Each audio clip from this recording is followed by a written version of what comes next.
Hola, buenos días. Les habla Carles Gaju, gerente de distribución institucional, y en nombre de Vice Inversiones les doy la bienvenida a nuestro webinar Nacubo TIAA Study of Endowments 2022, el cual tenemos el placer de traer por tercer año consecutivo a ustedes. El estudio Nacubo 2022 representa el quinto año de colaboración entre Nacubo y TIAA para producir este importante análisis líder de los endowments. En este webinar se presentará una descripción de los recientes resultados de la encuesta anual. Al igual que en los eventos anteriores, nos acompaña Nathan Shetty, Head de Multi-Asset de Nuveen, quien estará a cargo de la exposición de hoy, donde expondrá acerca del performance, análisis de las inversiones, políticas de inversión y corporate governance de los endowments de educación y fundaciones de Estados Unidos. Confiamos en que esta información sea de utilidad para la construcción de sus portafolios y benchmarking. Como saben, el dueño de Nuveen es TIAA, que es el fondo de pensiones de los profesores de Estados Unidos y cuenta con más de $1 trillón de activos bajo administración, convirtiéndolo en uno de los 15 gestores del mundo, así como también líder en la gestión de activos alternativos, donde destacan sus inversiones en real estate, real assets como timber y farmland y deuda privada. Como vice, tenemos una relación con TIAA desde hace más de 10 años, donde hemos venido ofreciendo fondos y soluciones al mercado institucional y recientemente también al retail chileno. Al final de la exposición tendremos tiempo para conversar con el equipo, por lo que pueden ir escribiendo sus preguntas en el chat y después José Antonio Sangüesa las agrupará y ordenará para que las respondan al final de la presentación. Es un placer para nosotros poder contar con Nathan, quien creemos es la persona idónea para conversar sobre estos temas, puesto que dentro de sus responsabilidades es asesorar en el asset allocation del patrimonio propio de TIAA. Por eso no les quito más tiempo y los dejo con él. Welcome, Nathan. Thank you for being here with us today. You have our full attention. Please go ahead. Great. Thanks, everybody. Thanks so much for having me here again this year to go over the Nacubo TIAA study of endowments. I think perhaps in the introduction, some of this might have been covered, but let me just give some perspective on this study and the organizations that have come together to publish this annual study. And we've been doing this for the last 3 years, but the Nacubo TIAA study, or the Nacubo study, has been around for quite some time.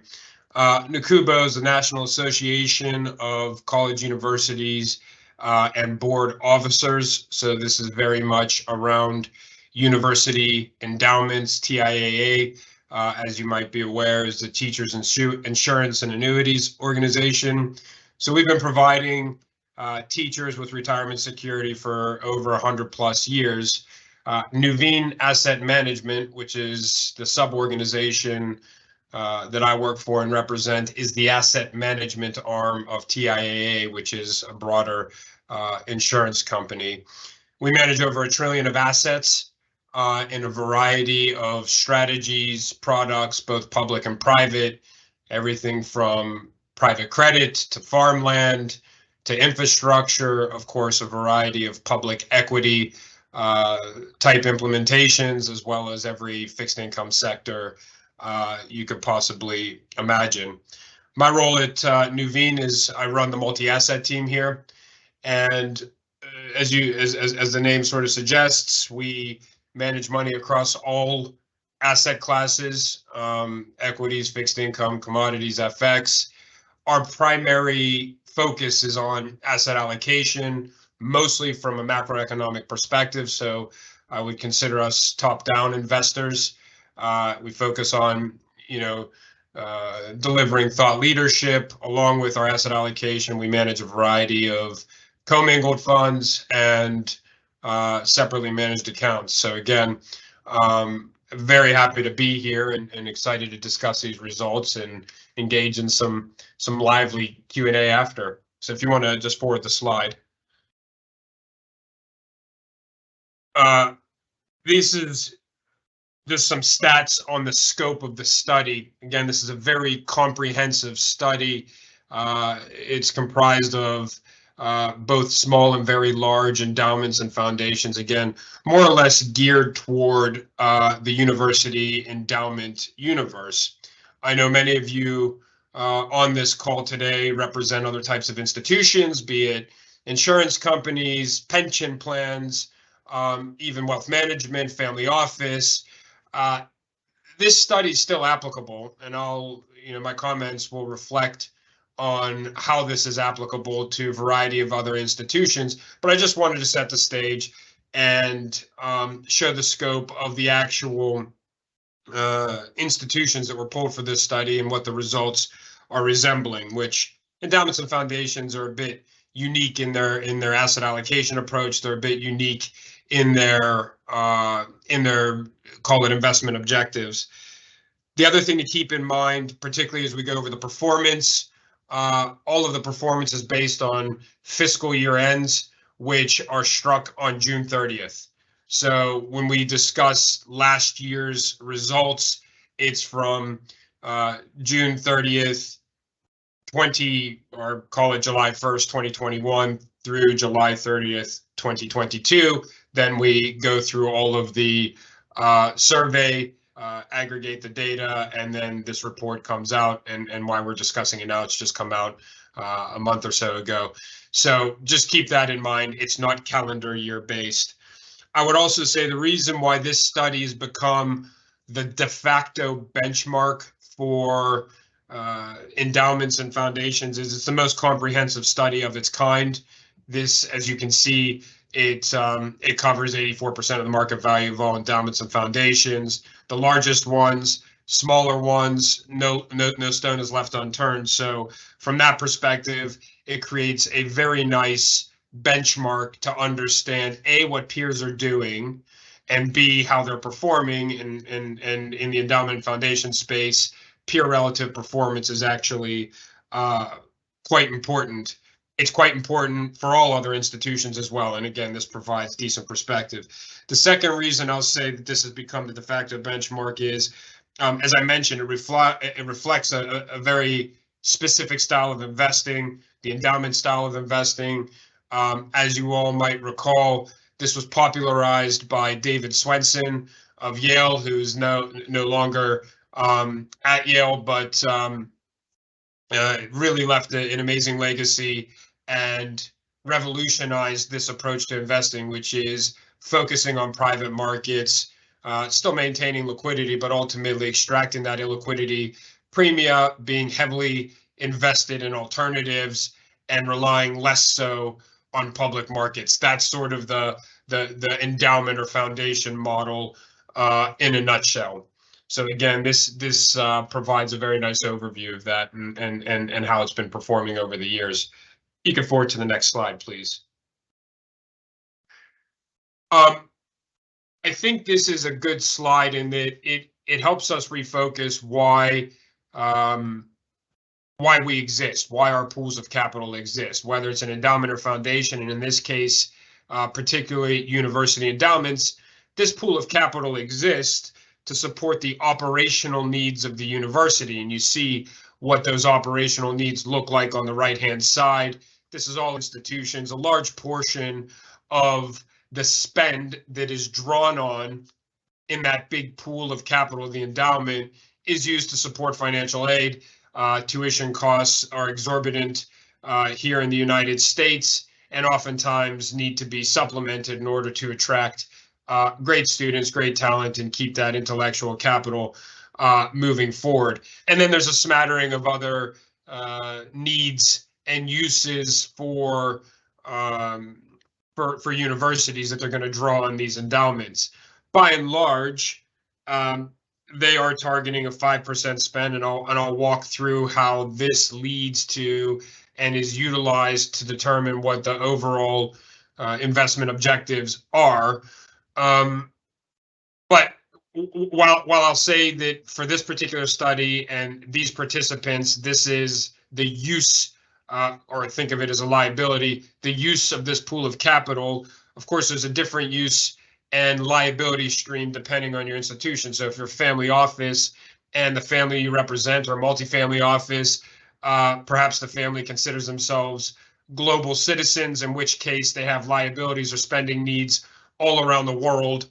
How would you design an asset allocation that is going to meet those spending needs that are going to be derived from a whole host of other factors. So it's not completely divorced from the way that this is built out. It's just on the right-hand side, that allocation of spending needs would have different names and probably different proportions. But the reality is, as institutional investors, as family office investors, we're managing and being stewards of this pool of capital in order to meet a liability stream. An insurance company has to invest the premiums they receive to be able to deliver those annuity payments. The pool of capital is supported, and the ability to meet those liabilities, regardless of the institution, exists from two sources. The first of which is investment returns. We'll come on to how most endowments fared in the fiscal year of 2022. We'll relate that to 2021. But investment returns is primarily is the primary key in order to be able to retain this capital base and deliver on the liabilities and investment objectives. And then the other is through donations and contributions. If you're a pension plan, depending on market performance, you may need to contribute if your surplus is declining, so on and so forth. So those are really the two levers that can be pulled in order to keep that pool of capital in line with being able to meet those obligations. As you can imagine, coming into fiscal year 2022, most institutions were in a very good financial position from a surplus perspective. And what do I mean by surplus? That is assets minus liabilities, whatever your liability stream looks like. They're in a very, very good, strong position. Calendar year 2021 and even in the fiscal year 2021 was a very strong year in returns. 2022, not so much. And if you forward the next slide, please. Not so much. And as I mentioned earlier, those two sources aren't independent, meaning investment returns and donations / contributions, depending on the type of institution you are. They're not independent of one another. What we actually find is that they're usually positively correlated. So when market returns are very high, you'll see donations go up because most people that are donating to these universities have ultimately participated in that market performance, and they have excess capital to be able to donate to their institutions and help provide additional capital to that pool of capital to meet future liabilities. It's this concept of perpetual equity. We saw in 2022 a surge in donations and gift giving, but for fiscal year performance, it was tough. And I think there's actually a few reasons why this divergence occurred. In other words, donations and market returns became negatively correlated rather than the typical positive correlation. The first goes back to a timing situation. I mentioned we're talking about fiscal years. Most individuals that donate or gift to endowments do so in the latter part of the calendar year. So November, December, they do this for tax reasons. They do this because of managing their own personal financial situation. Markets did not start to decline or come under pressure until calendar year 2022, which for the fiscal year of 2022 would capture that first 6 months, which was still very painful. But in essence, we saw contributions and donations tick up before the market declined. And that's why you see this sort of negative correlation between what is typically donations go up at the same time as market returns. There's not usually a buffer, and this has buffered the size of endowments pretty significantly. Those donations padded the investment losses that were incurred. Let me extrapolate this to the future, and come this November and December, I suspect that donations and contributions are going to be way down, to make up for the contributions that were delivered in December of last year. So depending on market performance, we've had an amazing year to risk assets so far. There's been a rather significant rally. I personally and my team has positioned our portfolios to align and assume that this is a bear market rally and that we are going to undergo some additional pressures throughout the calendar year of 2023. So the combination of those two would suggest that contributions, donations, and gifting is going to be down along with market performance for this upcoming year. I don't mean to sound downbeat, but that's just our expectation and something to keep in mind. You can go to the next slide, please. I've been discussing a lot about returns, and again, I look forward to questions around market outlook if you have them. But this is an ex post view of what transpired. The darker blue lines show the most recent returns on different time horizons. These are all annualized numbers, so 1 year annualized number, 3, 5, 10, so on and so forth. The lighter blue or green provide performance, fiscal year performance on each of those time horizons as of the prior year study. So for those of you that attended this call and we discussed 2021, you'll recall that I said a 30% average return for that 1 year was rather anomalous. I mean, it was a phenomenal year for public markets. It was a phenomenal year for private markets. A lot of the fiscal and monetary stimulus that was delivered globally. This isn't a US phenomenon. Of course, US markets participated in this, but the global fiscal and monetary stimulus really was converted into these outsized market returns. If you were on that call, you'll recall that I said that was an anomaly and not to be expected going forward. And indeed, there was some give back this past year. There's no question it was a difficult year for endowments. If you think about how diversified the portfolios are, it was a difficult year for all institutions. And one of the reasons why this was a particularly difficult year is because there was nowhere to run, nowhere to hide. Had this been done on a calendar year, that negative 8% would have been even worse. It only captured the first 6 months of pain. But what do I mean by there was nowhere to run, nowhere to hide? There was very limited diversification in returns last year. And we always hear, okay, correlations go to 1 whenever markets come under pressure. This was a very different circumstance. Bonds and equities, or even bond proxies, all declined simultaneously, largely because of the macroeconomic environment, and in particular because we're in an elevated inflationary environment. For all the talk of transitory, we're still in an elevated inflationary environment. And when you just look at something as simple as the correlation between bonds and equities, it is conditional on the inflation regime. So if inflation is high globally, and in this case in the US, the correlation between bonds and equities tends to be positive. We have just been spoiled over the last 15 or 20 years, and you're seeing 20 years of returns here, of a disinflationary environment that has allowed bonds and equities or bond proxies to be negatively correlated and deliver returns. That's been a very, very bullish environment for asset allocations.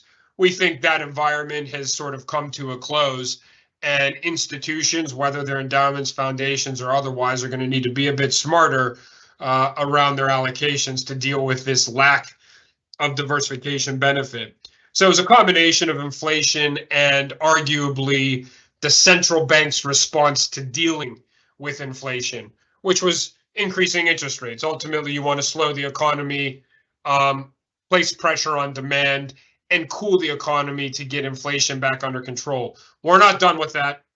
We're still in the midst of a tightening cycle. And again, that's definitely something to keep in mind. Another thing I want to bring up with respect to the returns that we've seen here, certainly relative to last year's fiscal year return versus this year's fiscal return, that negative 8% is still not reflective of public markets only. Again, there's a very large allocation to alternatives and a very large allocation to privates for these respondents. This is the Yale model, as I mentioned. And so there was quite a bit of a cushion or a buffer that that was embedded in these returns, because private markets have lagged in marking their returns down. And I think going forward, you're going to see this continue to play out. To make an example quite concrete, public market REITs were down 25% last year.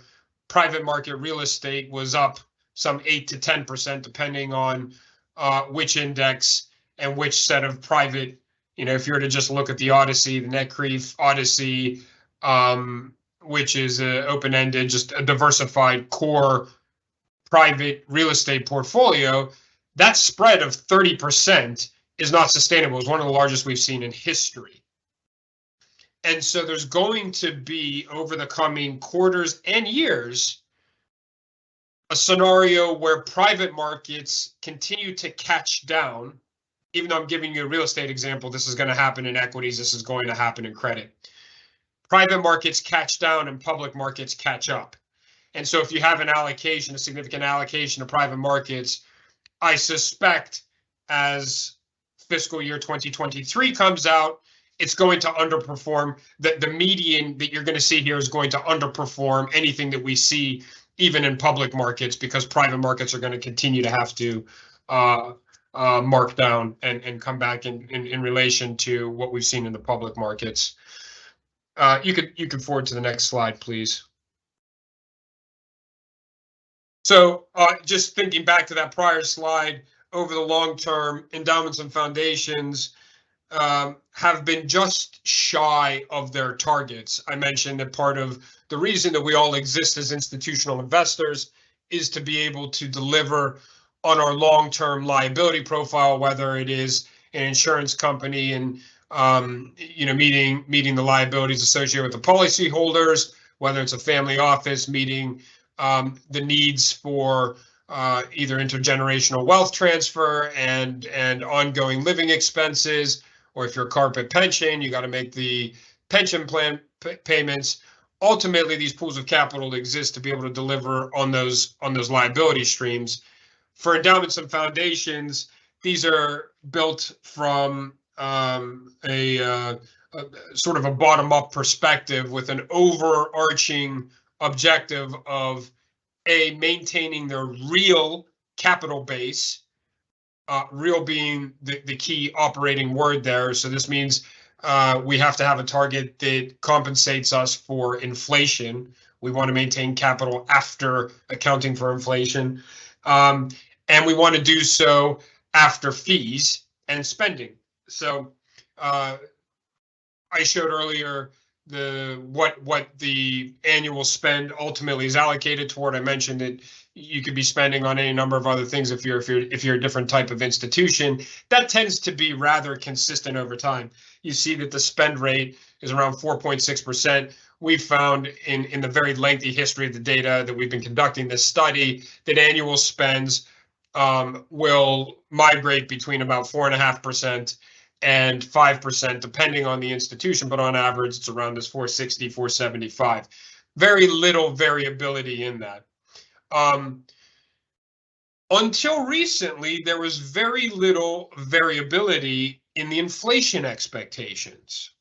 Now, if you were on last year's call, I had really pointed this out and made it explicit that there was a 22 basis point increase in long-term inflation expectations. I get it, 2.08, 2.3, these look very low compared to the current inflation rates around the globe, whether we're talking about EU, England, even Japan starting to pick up in its inflationary impulse. Of course, Latin America has undergone an inflationary impulse. These 2% handle numbers look somewhat muted compared to what we're currently experiencing, but these are long-term inflation expectations.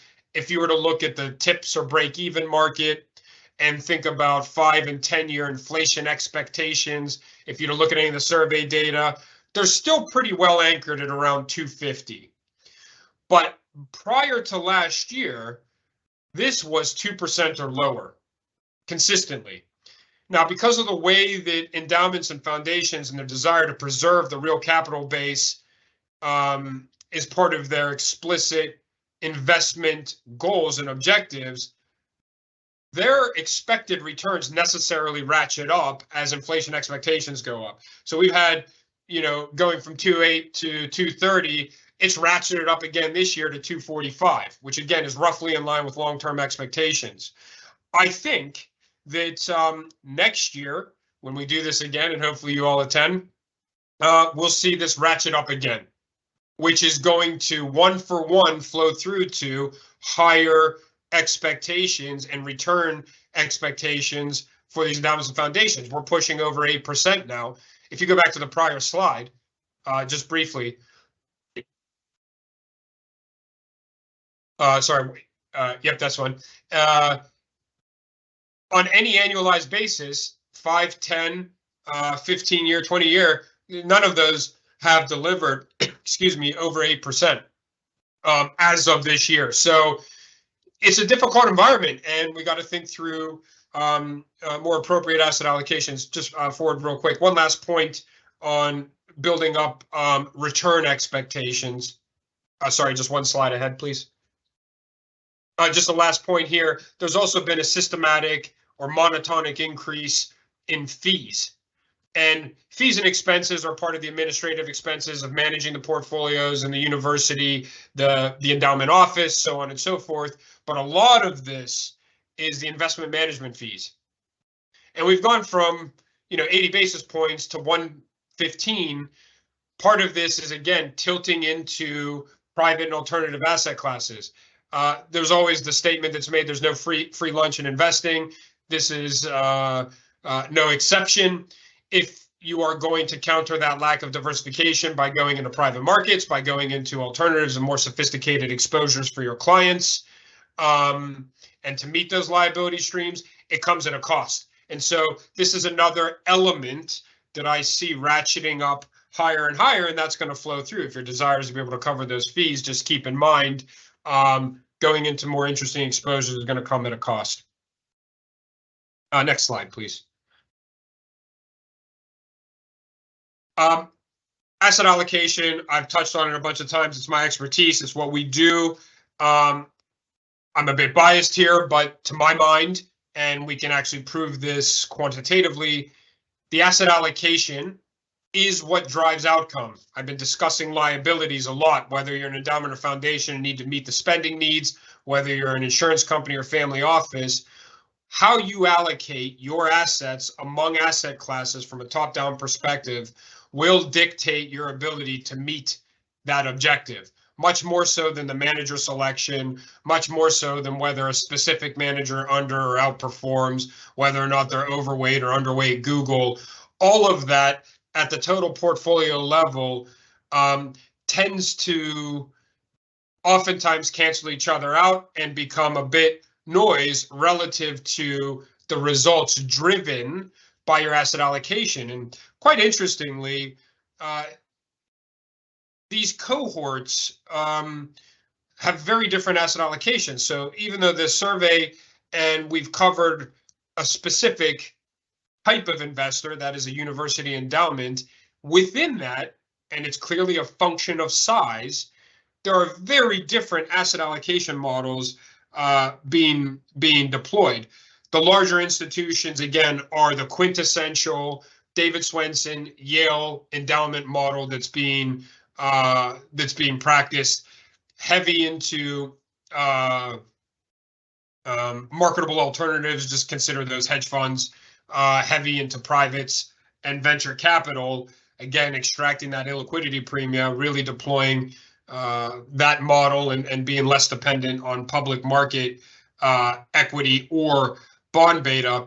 On the smaller side of the spectrum here, you've got something that is a little bit more geared toward a public market implementation. There are less allocations to privates and alternatives. There's a lot more dependence on fixed income. It's something akin to like an 80-20 or 70-30 that you would find in a lot of wealth management implementations. I would say that in the larger endowments, hedge funds or marketable alternatives are being used as a fixed income replacement. So you see that yellow shaded contribution to allocations decline systematically, while the fixed income, I don't know, I'll call it light blue gray, is increasing systematically. That's sort of the relative difference between those two is a direct trade-off. Most institutions today are using hedge funds as a fixed income replacement. I mentioned earlier that fixed income is losing its status, particularly sovereigns, at least our forward-looking views that they're losing their status or their utility as a diversifier. So you need to go somewhere else right now. Hedge funds are the recipient of that and sort of what is being utilized as a diversifier. On the private equity and venture cap side, this is a pure trade-off between public equities and private equity. But by and large, it's I need equity beta, I need growth assets. There's a much larger allocation to real assets. And unfortunately, I don't have a slide here that shows year-on-year changes on real assets. I think this is going to be really important to take note of and to monitor going forward as ultimately inflation becomes more central to our conversations. The other thing I'll mention is depending on the investor type, these allocations would look quite differently. Again, I know we have more than just endowment managers here, whether or not you're in wealth management or family office or an insurance company. Corporates and insurance companies tend to be liability aware or driven, and their liabilities tend to be very long duration. So arguably you would see in the allocations a much greater allocation to fixed income because they need to access duration on the asset side of the equation, less so in endowments and foundations. Public pension plans, at least in my experience, tend to have asset allocations that look something akin to the mid-market endowments. So the central part of this chart, those asset allocations look very similar to what you would find in a public pension plan. Corporate pension plans, like I said, are liability driven and would look more like an insurance company. And then high net worth and ultra high net worth, they will tend to have asset allocations that are like the Yale model, that are like those larger endowments and foundations. They do have teams that are able to source private deals and be able to allocate capital that way. It's patient capital. So that is, at least if you're trying to think through what are my peers doing, I would say that the first one or two bars is similar to an ultra high net worth allocation. Okay, we can move to the next slide, please. I made a statement earlier out of my biases as an asset allocation and macro manager that asset allocation is what drives results and outcomes. And as you can see here, medians and dispersion are heavily dependent on the size of the portfolio. And the size of the portfolio, as we saw in the prior slide, the asset allocation is conditional on that as well. So if you go through the sort of logical progression of that, asset allocation is really what is driving these differences in medians as well as dispersion. There's much greater dispersion in the larger funds than you'll find in the smaller funds, even though the absolute levels were more painful for the smaller endowments and foundations because they had less allocated to alternatives versus the larger endowments had more allocated to alternatives. I mentioned earlier that we still have yet to see private markets get marked down. I think this negative slope is actually going to shift to a positive slope. I don't know where the absolute numbers are going to be, but I would suspect that as privates start to reflect the realities underlying their actual economic exposures, you're actually going to see this assuming asset allocations stay the same, you're actually going to see this start to slope upward, meaning the smaller funds that are invested in public markets will probably outperform, whether it's the axis is all negative or all positive, will probably outperform those larger ones that are allocated to privates. And I guess just to provide some additional perspective on that, why is there this mismatch in privates versus publics? Oftentimes, this is what is used as, dare I call it, a feature of private market investing rather than a bug, but ultimately it is very much based on the accounting of private market investing. Public market price discovery happens in front of us. It's hugely transparent. There's a market, there's a secondary market. I pull up my Bloomberg, actually it's on continuously because I'm addicted to markets, but I can look at the pricing of public markets anytime, anywhere. I know what the 10-year, is trading at within a tick at any point in time. I've got the futures markets for when exchanges are closed, so on and so forth. Private markets, there is no, even though the underlying economic exposure might be the same, I'd given you the REITs and the private real estate example, those guys all compete for the same underlying economic exposure. But the private markets, there is no screen to look at.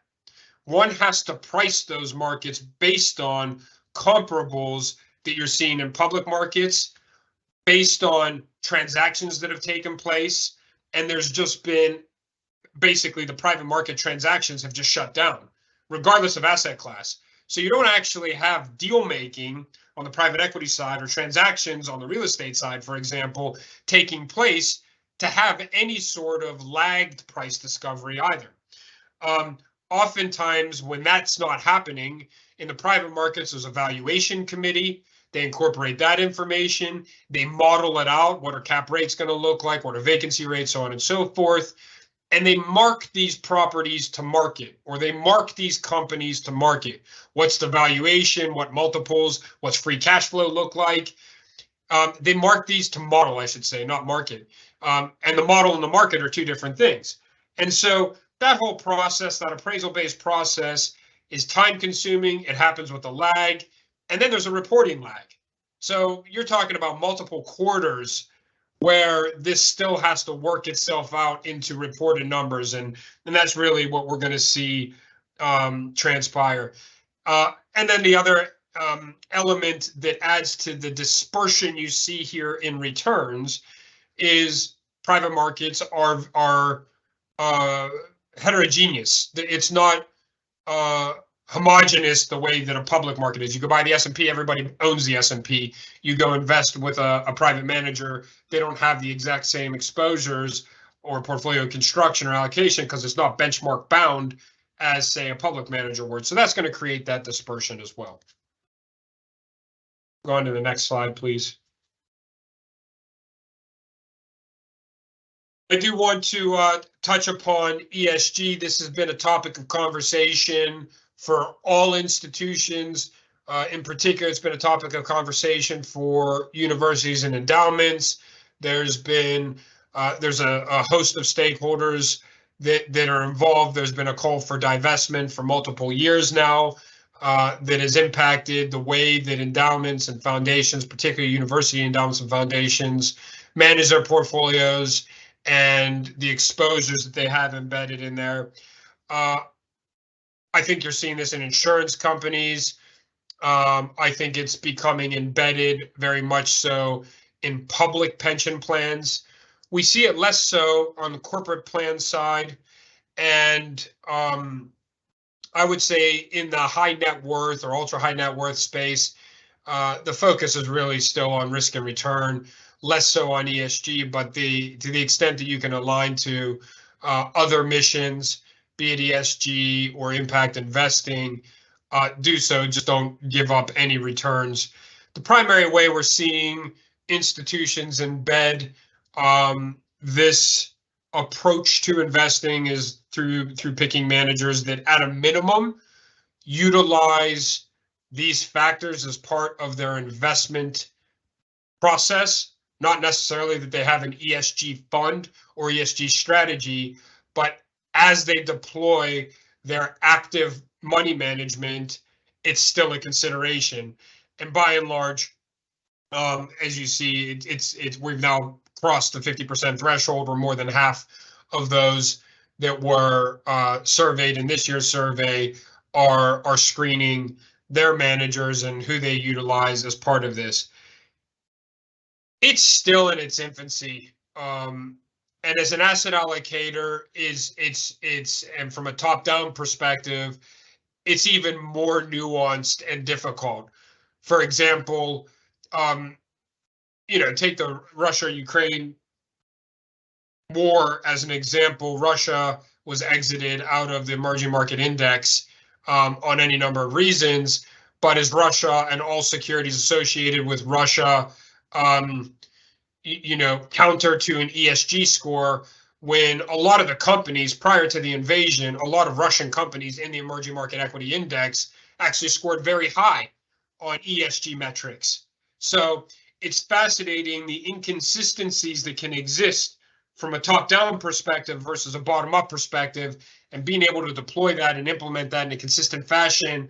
I don't think the investment industry is there yet. We're working toward it. Adoption is also conditional and dependent on geography. So we see Europe being much further ahead. It's much more ingrained and intertwined, both from a regulatory standpoint as well as a practitioner's standpoint. And then I mentioned the differences in institution. There's still some barriers. You see here the biggest barrier is whether this is going to adversely impact my core desire for being an investor, which is risk-adjusted return. There's not clear evidence, long-term evidence, that you're not having to give up on risk and return by incorporating these factors. That's not a judgment on whether it's good or bad. That's just a recognition that you've now added a third dimension that you're trying to optimize on. I'm a trained quant, so I always think of the world in quantitative terms. And if you optimize on anything and you add a constraint, you are reducing the optimality of the result. You've constrained the feasible set. And arguably, this is one way to think about a constraint. Before, it was a two-dimensional constraint. Give me the highest return for a given level of risk, or give me the lowest risk for a given level of return. Now you're saying, I still want the highest return for a given level of risk, subject to it fitting this ESG criteria. So you can see where I'm heading with this. You may have to give up on the risk-adjusted return to achieve that sort of additional constraint. Again, not good or bad, but this is a conversation that needs to be had at the institutional level, along with your stakeholders, to determine if it's going to be right for you. But it is certainly gaining momentum and moving in that direction. We can move on to the next slide. This is just, again, another dimension of ESG. It's the diversity, equity, and inclusion policy, which is, are the money managers diverse? Are they, diverse in thought, diverse in any number of other strata and dimensions? And, by and large, that is a factor that's being thought of in terms of selecting investment managers and strategic partners. But again, I would argue that this is just a subset of the ESG conversation on the prior slide. So I'm not gonna, there's not much else on this. Maybe the next slide, which I think is Q&A time, which I love. We've got a nice amount of time left, and happy to take questions.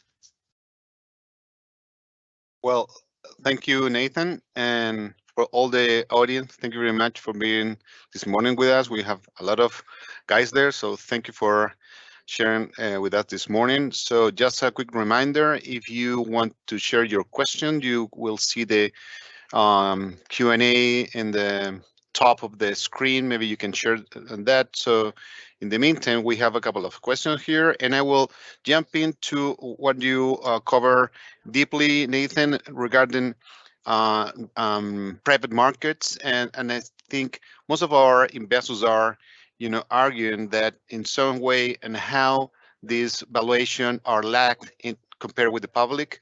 But I will just comment on some couple of issues that I will say will be great to have on your insights and discuss about it. So usually real asset or private ones are assets that are valuated in the long term. They're not concerned on liquidity. And for the other side, public markets are just liquidity issues. So if you need liquidity, you use your public assets, and because it's so difficult to get the long run. And usually in real asset, you evaluate at the NAV of these assets are based on the cash flow, future cash flow at some discount rate. And during this couple of years, as you mentioned before, the 3 year with TIAA Nacubo is a normal year. So we have COVID, we have 30% return. You mentioned 2021 and 2022. We have this positive relation between stocks and bonds. So for the last couple of 3 years, you are facing a lot of challenges compared with the previous year. So I think my question is, we see the last year real asset private markets do well, but in the long term, you are I would say not concerned, but just wondering if how valuations are lacked, but how that liquidity issue get involved with the valuations, and in some way those real assets that are based on cash flow rather than valuation are we must to consider what is the challenge that valuation has. So. Yes, love this question. So less concerned about the short term and more about long term. Is the value proposition of private markets still there? And how, given all of the dynamics that we're seeing, either in the interest rate side or with liquidity, and how that might impact future cash flows and discounting those future cash flows to today, is the value proposition still there? I am non-consensus in my view. I think our entire industry has very much tilted toward private markets being the answer to solving for that return gap, this so-called illiquidity premium that you're able to extract.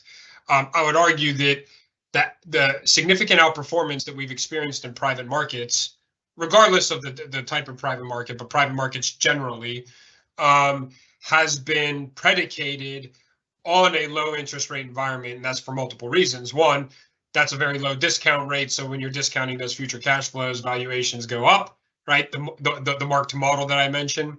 Two, almost all private markets exposures are levered versions of their public market equivalents, and leverage is very expensive right now. I actually run a leveraged fund. It's a multi-asset leveraged fund. I'm paying 5.5% for leverage right now. And then you need to ensure that what you're investing in obviously is delivering, for the risk you're owning, is delivering far above that. This is to say that hurdle rates are a lot higher. Take a private credit example.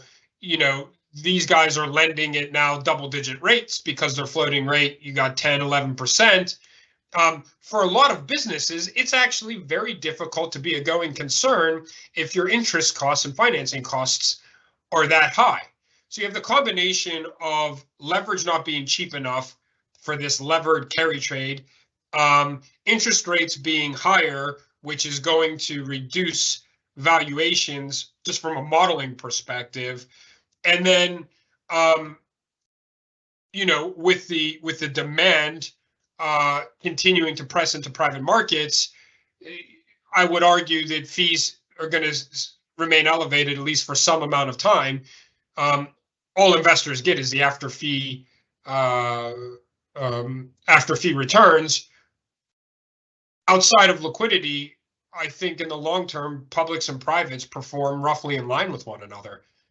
That premium that we saw in the last 15 years, I think is going to shrink going forward. And it's just something to keep in mind. Now, I'm going to caveat again, I'm very non-consensus in this, and please don't take my comments as saying that privates don't have a role in a portfolio. They absolutely do, but in conjunction with public markets. What I'm concerned with is that institutions are moving to a world where they think that everything needs to be in privates, and I would argue, that they may end up with some disappointment going forward relative to what they've seen in the past. Great. Thank you, Nathan. Couple of questions. Quick one, Nathan. We have a question regarding the benchmark, the endowments use. So you talk about at the beginning. So if you can go on that, maybe we can jump into the slide where we can, or if you want to point it out. The benchmark that slides.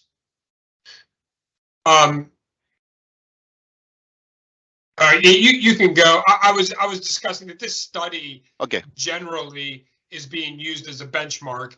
This is oh yeah, so the liability benchmark. There's two ways that I have found. Maybe one slide forward. We can talk forward. Yep, keep going.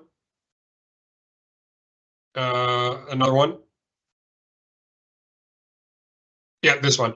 So university endowments foundations tend not to benchmark themselves at the total fund level in a way that, say, an active manager does. So let's say I'm a long only large cap US equity manager and I try and beat the S&P 500. My benchmark is S&P 500.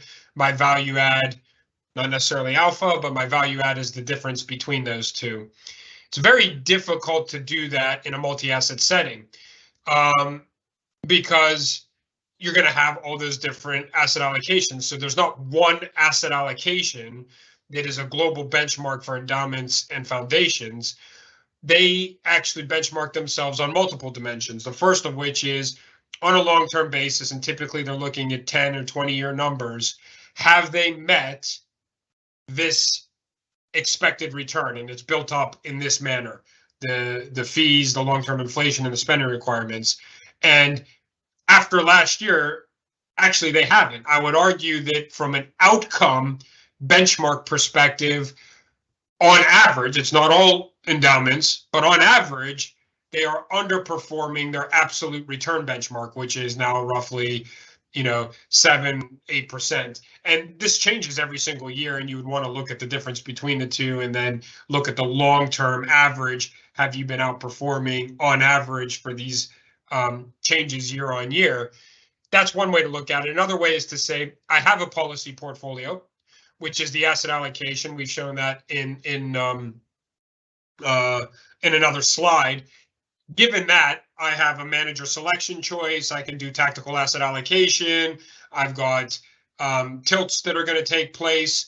Am I performing better or worse after fees relative to that policy portfolio?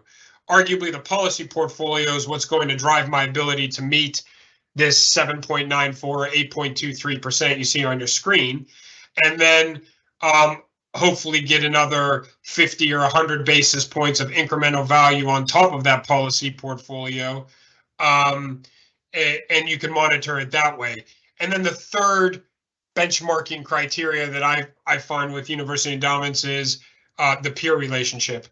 So here we have a perspective of what your peers have performed. What is the distribution of returns for each of your peers if you are a $150 million foundation? And peer relative performance tends to be the most important benchmark I have found, and that's typically done on a 5-year basis. Great, thank you, Nathan. If you can jump into slide 7, we have a question regarding, thank you. We have a question regarding the role of private debt.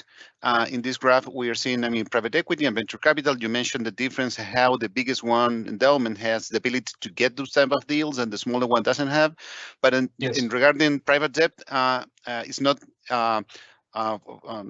indicated in this graph. So if you can comment on that, on what are the I will say data lending for big endowments, and or the average those have. We have a difference between the large one, the smaller one, but if you can comment on that, will be great. Thank you. Yeah, fascinating, because our organization has a very large private credit business. It's grown by leaps and bounds. Most institutions I speak with, whether they're corporates, insurance companies, endowments, are all gearing up and adding to their private debt or private credit allocations. Historically, it's been de minimis in university endowments. Most of the illiquidity budget was geared toward private equity because they needed the equity beta and they could own the risk. Private credit, you're looking at high single digit, low double digit returns on a levered basis, was less interesting to most university endowments and foundations. Now, because they're floating rate structure, and it's more interesting and becoming, again, a replacement for fixed income, I think you'll see a much greater allocation to private debt going forward. We've in fact seen it this past year. And so this is on the ramp up. It's more interesting to all institutions across the board. They are going to source funds from a combination of their private equity allocations in order to de-risk. So as private equity gives their distributions, they're going to deploy it into private credit, as well as reallocating away from standard hedge funds, either equity market neutral or long short equity hedge funds into private credit. Those are sort of the comparators from a risk perspective. So we are definitely seeing that as a growth area. Great. And building on what you said recently about the hedge fund also, we have another question as well. If you can comment on what type of funds, hedge fund funds endowments use. So, I mean, it's maybe not that familiar in Chile, so it will be great if you can compare and share some experience. Thanks. By far the largest allocation to hedge funds, if you're in the smaller ones and they do have a hedge fund allocation, they usually utilize a hedge fund of funds. So it's a diversified group of different hedge fund strategies, everything from equity market neutral to equity long short to risk arbitrage, which is equivalent to merger arbitrage, CTA or commodity, trend following managers or managed futures, it's called, as well as global macro. Those tend to be the sub-constituents of a fund of funds. If you're allocating directly to hedge funds, by far the largest is equity long short. That's the largest hedge fund universe. And then the last perspective I'll give is where we're seeing the biggest allocation starting to go, which is the large multi-strat hedge funds. The niche hedge fund players aren't raising assets anywhere near to the extent that the large multi-strat Millennium and Citadel type hedge funds are, that have multiple pods of managers engaging in a whole host of activities, which in essence is almost like a fund of funds, except you're not paying the double fees of fund of funds. So I think that's where you're going to continue to see growth in the hedge fund space, as in the multi-manager, multi-strat, very large hedge fund entities. Great, thanks. I think we have 1 minute to go. Last questions, and is regarding you mentioned how important was private markets for portfolio construction and how they drives premium return. So the question we have here, and they test the negative correlation between public market the last year, so at least because we lost this negative correlation between stocks and bonds last year. So it's in some way private market play their game. But looking forward, the question is, what our audience, what do you tell to our audience in terms of how they can find returns in the future if private markets in some way provide an extra premium and now they are facing some challenges, maybe in the short terms or medium term? So I will say it's a tough question, but what will be great to receive your thoughts on that. Thanks. I think you definitely attack the areas that you have control over. So managing how much you're paying in fees, particularly if you're a larger fund, you actually have a lot of negotiating power. The fact is, investment management industry fee compression is a key. So you can help by getting your after fee returns, keeping them somewhat elevated. That's important. I think in public markets is where you're going to do that, and that's why you continue to see for certain areas that have less opportunity sets for active management, why you continue to see passive there. You want to spend your fee budget for your private markets. You want to spend your fee budget in the alts that are higher cost. So just being smart about that budgeting. It's not to say that private markets aren't going to deliver compelling and interesting returns. I would say you don't go into private markets just for the fact that they're private markets going forward, which was the rule of thumb. I get illiquidity premium. I think focusing on private markets that are nuanced and have an interesting value proposition relative to the world that we're going into is going to be important. So things like farmland, where there is no public market equivalent. You want that owner operator, operational alpha, geared toward renewables. All of that, I think, is going to be very interesting. So same with infrastructure and the like. Infrastructure, very importantly, and most institutions are moving into private infrastructure. So I think to summarize that, it's less about it being private and more about what is the economic exposure you're owning by going into privates, and it's tilting toward those real assets and the niche activities like farmland and like infrastructure that I think are going to be more beneficial to your portfolio going forward. Great. Thank you for that, Nathan. So we're almost ending this call this morning. So first of all, I would like to thank you for Nathan and TIAA and Nacubo as well for helping us with this quite interesting issue. A challenging time require a lot of attention, study, and conversation. So thank you very much for being with us. And para toda nuestra audiencia, de nuestros invitados, esperamos que esto haya sido de su interés. Me imagino que deben tener algunas preguntas, así es que encantados del equipo de distribución institucional que elige Carles de poder responderles y aportar en las preguntas, las dudas. Así que agradecerles, tuvimos una muy grande audiencia, así es que de todas formas les agradecemos su presencia con nosotros y esperamos invitarlos próximamente en un próximo webinar de BICE con esta materia y otra. Así que muchas gracias, que tengan buena semana. Nathan, thank you very much for being with us this morning. Thank you so much. Okay, see you. Bye-bye. Thank you, guys. Muchas gracias. Hasta luego.